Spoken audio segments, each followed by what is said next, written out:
Welcome to Infography. तो आज हम पढ़ेंगे सेल ऑर्गेनल्स।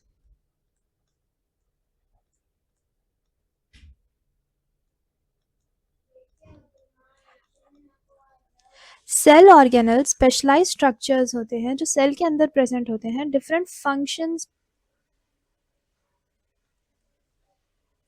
करने के लिए सेल के अंदर प्रेजेंट होते हैं, जैसे कि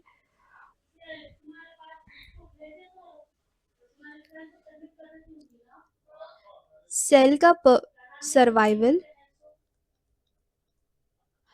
एंड प्रॉपर फंक्शनिंग।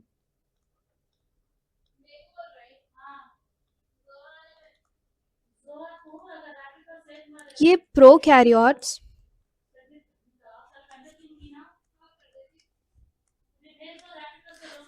और यूकैरियोट्स दोनों में प्रेजेंट होते हैं।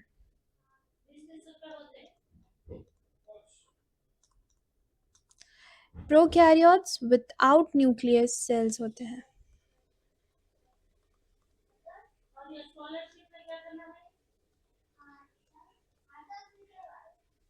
और ये विथ न्यूक्लियस सेल्स।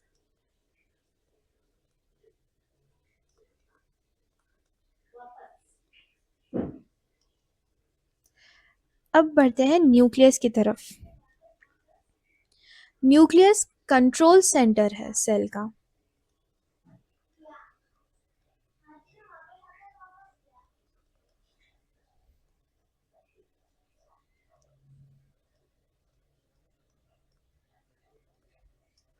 ये हेल्प करता है growth, metabolism and reproduction of cell. ये न्यूक्लियस का फंक्शन है।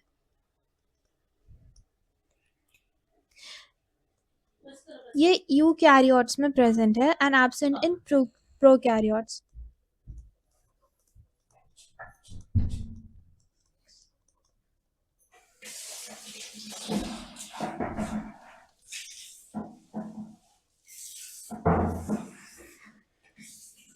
अब आगे बढ़ते हैं माइटोकॉन्ड्रिया की तरफ। माइटोकॉन्ड्रिया, जैसे कि आपको पता है, power house of the cell है।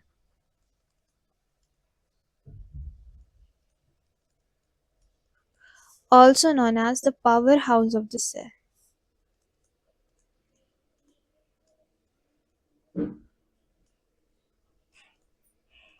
नाम से ही मालूम होता है कि पावर जनरेट करता है। Power in the sense ATP, adenosine triphosphate. ये एडेनोसिन जनरेट करता है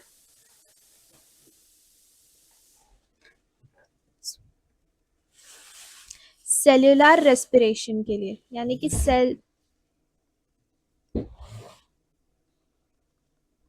सेल्स रेस्पायर करने एटीपी प्रोड्यूस करते हैं, वो भी माइटोकॉन्ड्रिया के अंदर। अब राइबोसोम्स, ये यूकैरियोट्स में प्रेजेंट है।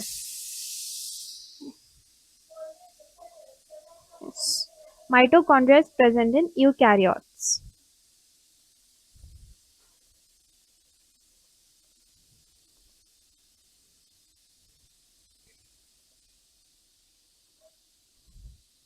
अब आते हैं राइबोसोम्स में।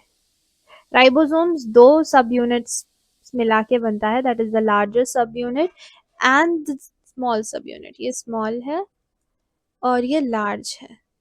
We talking about mitochondria. Oh ribosomes, wait, we talking about ribosomes.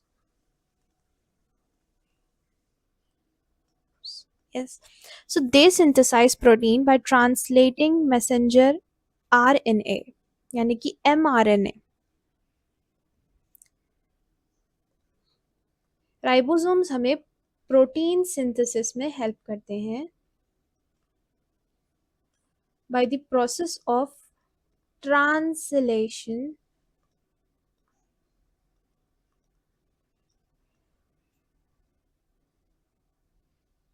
mRNA। Translating of mRNA से प्रोटीन सिंथेसिस होता है। ये both prokaryotes, prokaryotic and eukaryotic cells में प्रेजेंट है। अब आते हैं endoplasmic reticulum. Endoplasmic reticulum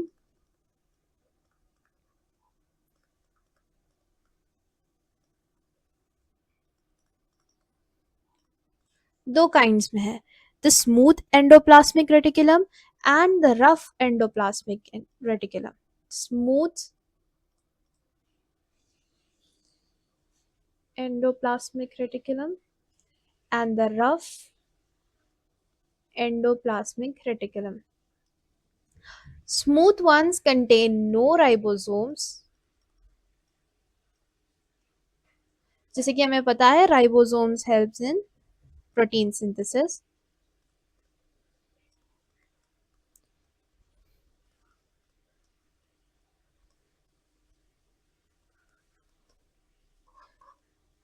smooth में राइबोसोम्स प्रेजेंट नहीं है एंड रफ में राइबोसोम्स प्रेजेंट है।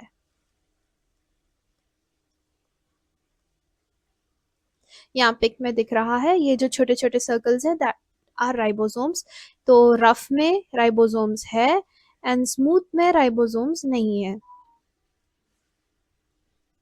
ये these are only found in eukaryotes, eukaryotic cells। अब आगे बढ़ते हैं, अब आते हैं गोल्गी apparatus पर।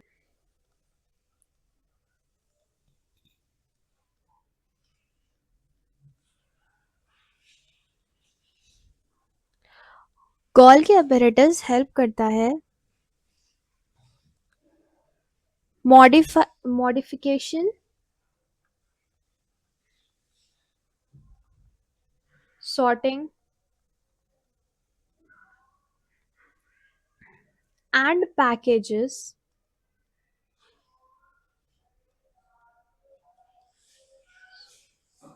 of proteins and lipids।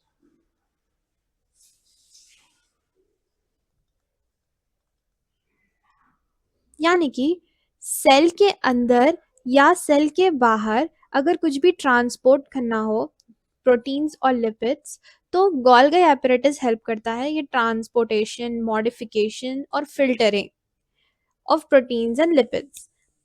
तो ये प्रेजेंट है यूकैरियोट्स में।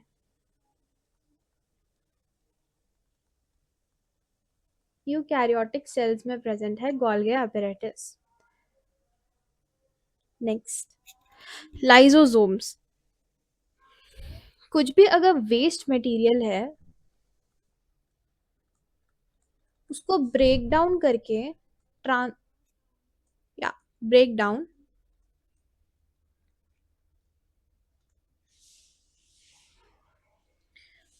करना ये लाइसोसोम्स का काम है। So what are lysosomes? Lysosomes okay,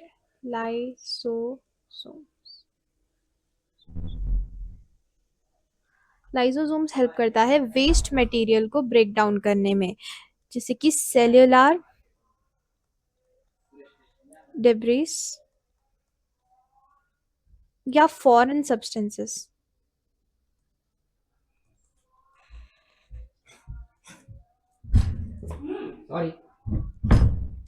ये प्रेजेंट है यूकैरियोटिक एनिमल सेल्स में।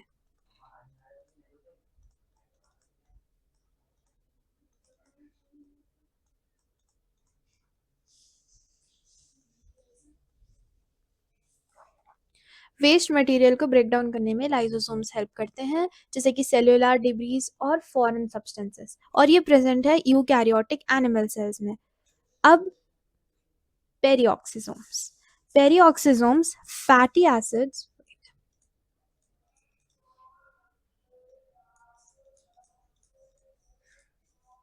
पेरिऑक्सिसोम्स फैटी एसिड्स को ब्रेक डाउन करने में हेल्प करते हैं। पहले तो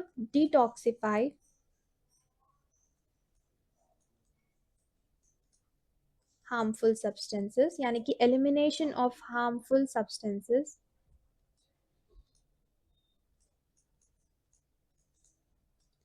दूसरा, break down of fatty acids.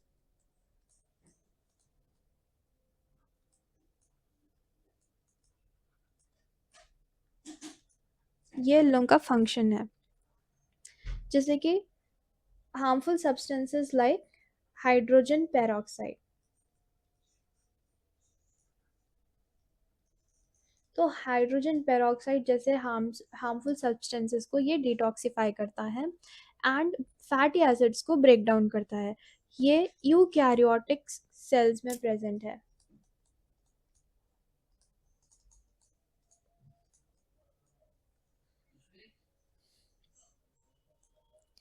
अब क्लोरोप्लास्ट। क्लोरोप्लास्ट जैसे आपको पता है फोटोसिंथेसिस में हेल्प करता है। क्लोरोप्लास्ट हेल्प करता है फोटोसिंथेसिस में।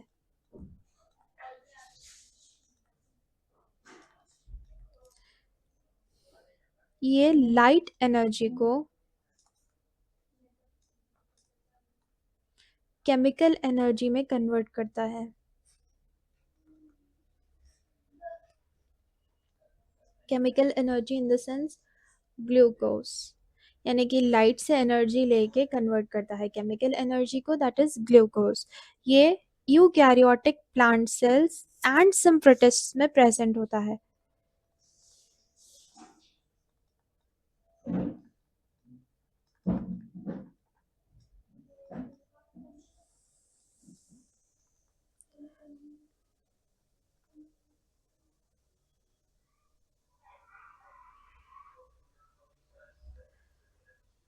ये फंक्शन है क्लोरोप्लास्ट का। अब cell membrane. Cell membrane, a semi-permeable membrane that controls the movement of substances in and out. यानी कि सेल मेम्ब्रेन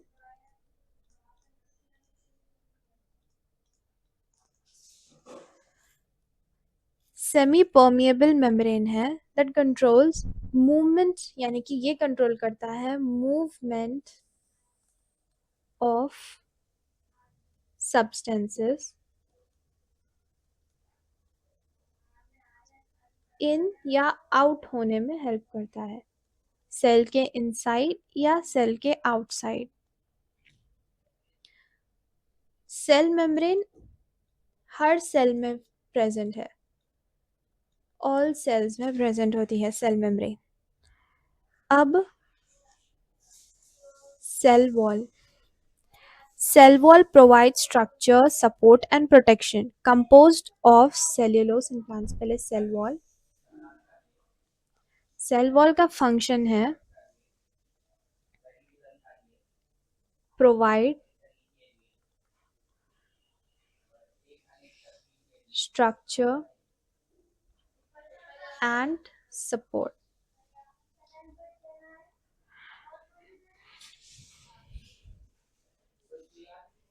ये composed है cellulose से, यानी कि cellulose से बना हुआ है।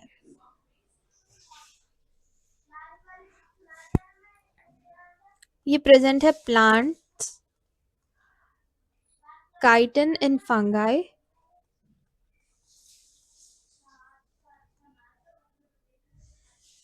and peptidoglycan in bacteria।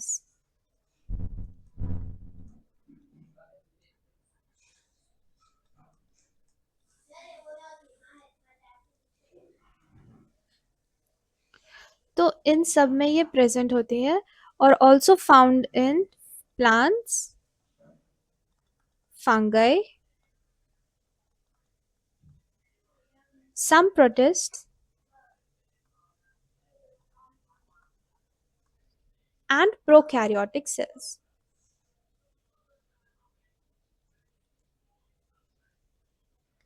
ये एनिमल सेल्स में नहीं पाई जाती हैं, so these are absent in animal cells। they provide structure and support, जैसे कि आप यहाँ देख सकते हैं।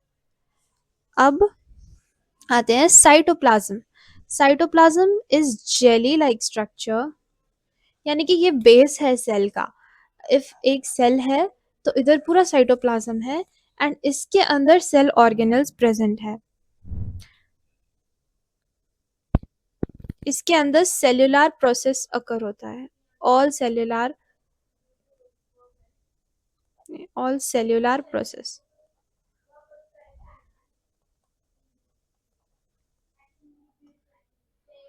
Yes, all cellular process occur inside the cytoplasm.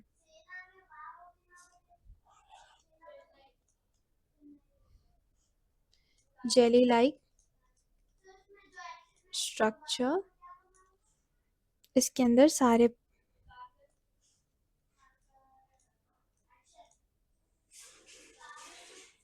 तो साइटोप्लाज्म ऑल सेल्स में प्रेजेंट है।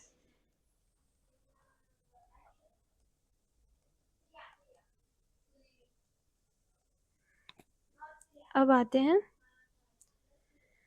centrioles. Centrioles helps in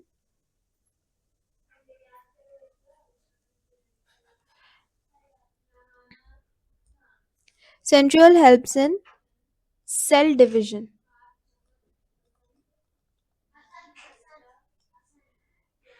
by organizing microtubules. ये माइक्रोट्यूब्यूल्स को अरेंज करते हैं तभी जाके सेल डिवीजन अकर होता है।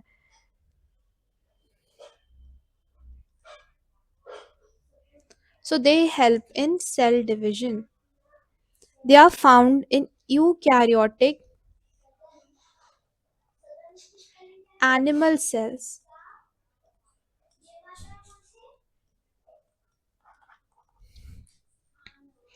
अब आते हैं the last plasmids. Plasmids are circular DNA molecules that provide additional genetic advantages such as antibiotic resistance. यानी कि antibiotic resistance in the body is provided by plasmids. So this is plasmid. They are circular DNAs.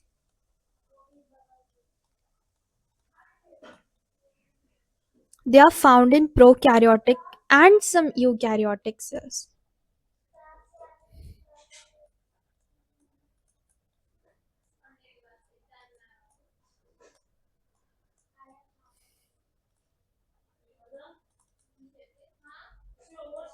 जैसे कि yeast.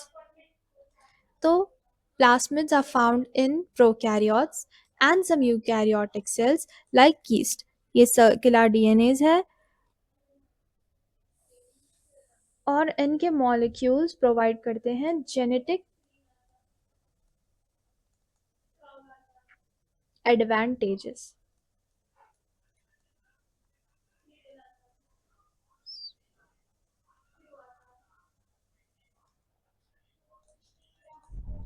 जैसे कि antibiotic resistance in the body is produced by plasmids. तो इससे हमें पता चलता है कि हमारे सेल के अंदर क्या क्या चीजें हैं। The cell organelles are nucleus,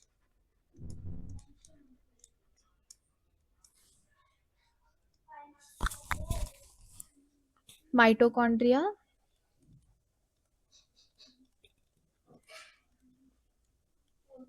राइजोसोम्स,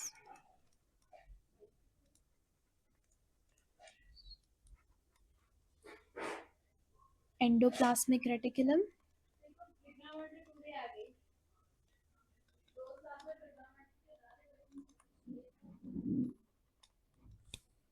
Golgi apparatus,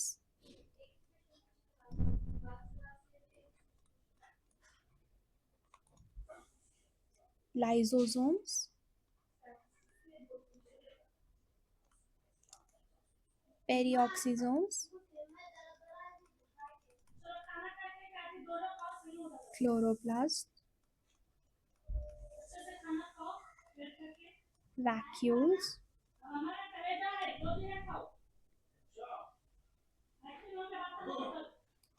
cell membrane, cell wall, cytoplasm, centrioles,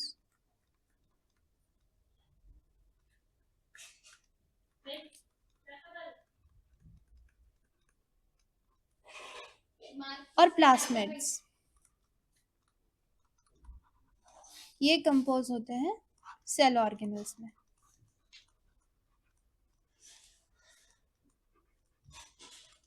thank you भाई, तुम का